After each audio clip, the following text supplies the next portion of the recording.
Start with Iron, you're ready. All right. Hey Jay, how you doing? I'm good. How are you? Good.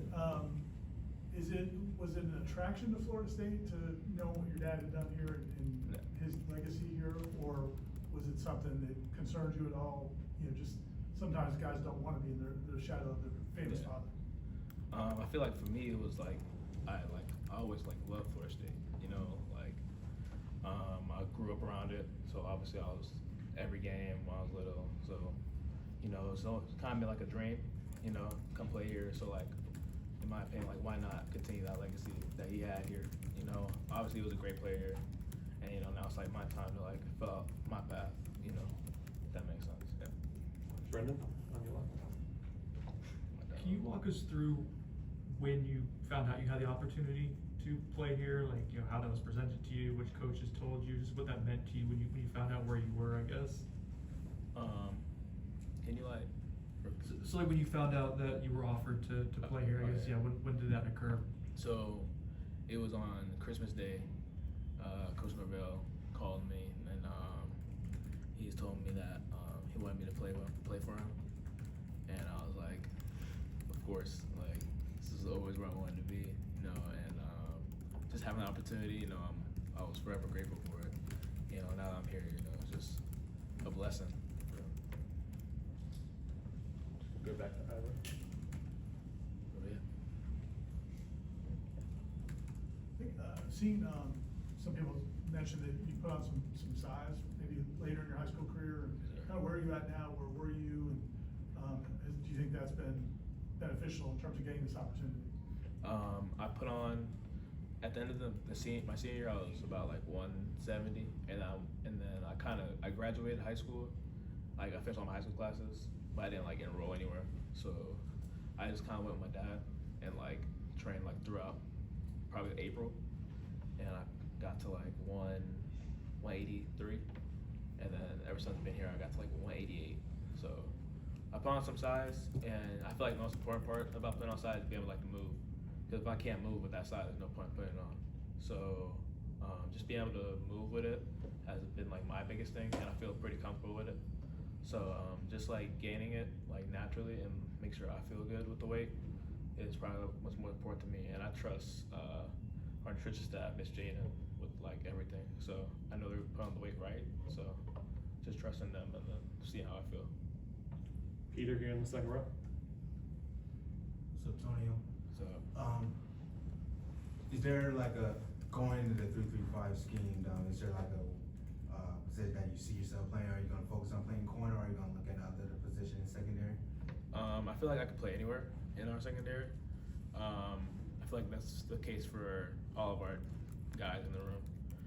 But you know, just playing 3-5 gives us so many chances to just be us, be ball players. I feel especially at safety, it just gives us the opportunity to play free, you know, and make our opportunity to make plays. So that's probably what I'm most excited for at either position. Brendan. You were high school teammates with Shamar, right? Yeah. What can you say about him? We got to see him a little bit in the spring, just personality-wise, and playing style. What stands out about Shamar? No, he's a ball player. You know, that's my guy. You know, since I was 9 years old. So he's been my dog since day one. So you know, just having an opportunity to play with him, like I did last year. You know, it's a great feeling because I'm gonna get him right, and then he's gonna get me right whenever chance comes. He actually just texted me and asked me if I wanted to go watch film. So just having that, you know, and having that relationship here, you know, it just makes the transition a lot easier, in my opinion. Ira.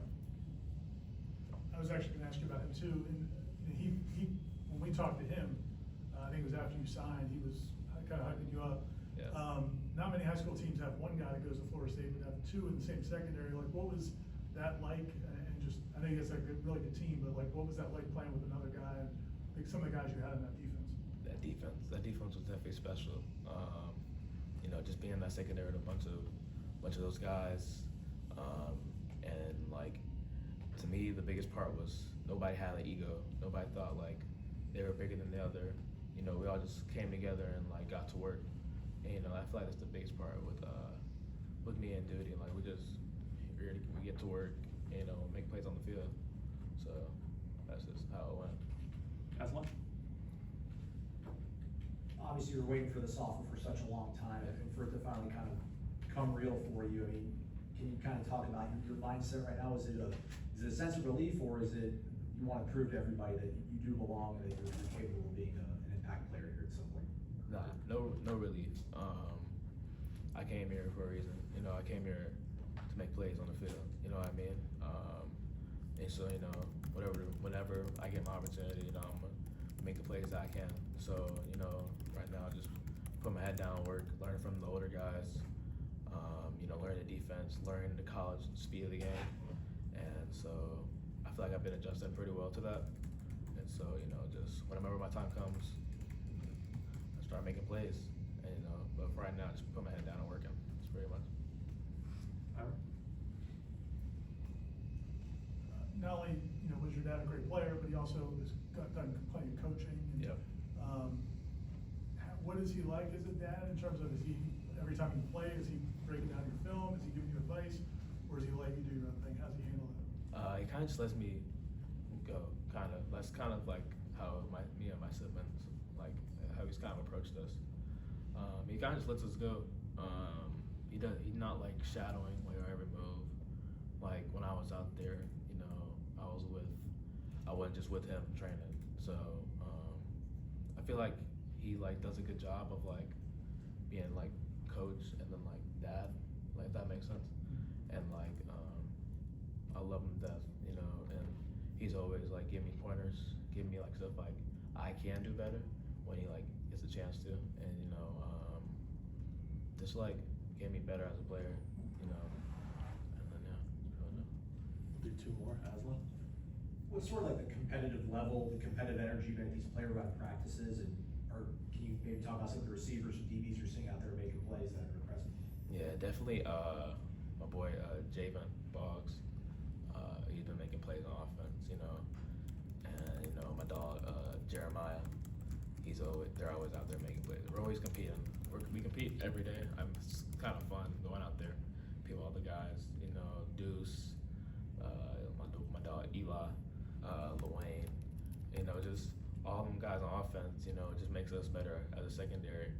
And you know, Shaheen out there, Edwin, Braille. You know, we got a bunch of dogs out here. So when you have a bunch of dogs out there making plays against each other, it turns into a fun little project.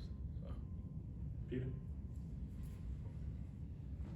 So, you know, being that you're a legacy player, or how people view you as a legacy player, how much do you really embrace that, or how do you approach it when people label you as a legacy player and want to live up to the expectation that your dad, being that what your dad was, and want to continue to live on to that? You know, I embrace it with wholeheartedly. You know, I kind of love being a legacy kid. You know, and I kind of try to get more legacy kids here because I feel like it's a great opportunity to like continue that. You know what I mean? You know, I feel like that's my biggest thing is continuing that legacy of greatness. You know, and to be on that path of being a great DB or greater DB than he was. You know, he always tells me he wants me to be better than he ever was. And so that's like my goal to strive greater than he ever was. So We'll go to Brendan for the last one. You mentioned Jeremiah. I'm not sure if you heard his interview, a ton of energy right before you were here. Is that always kind of the case with him? Does he play like that, practice like that? Yeah, he's high energy every day. He reminds me a little like Coach Norvell. Like he's high energy every day. It doesn't change either. Like I call him a pro because that's what he does. He's a pro in everything he does. And he calls me a pro because he sees a little bit of himself like in me.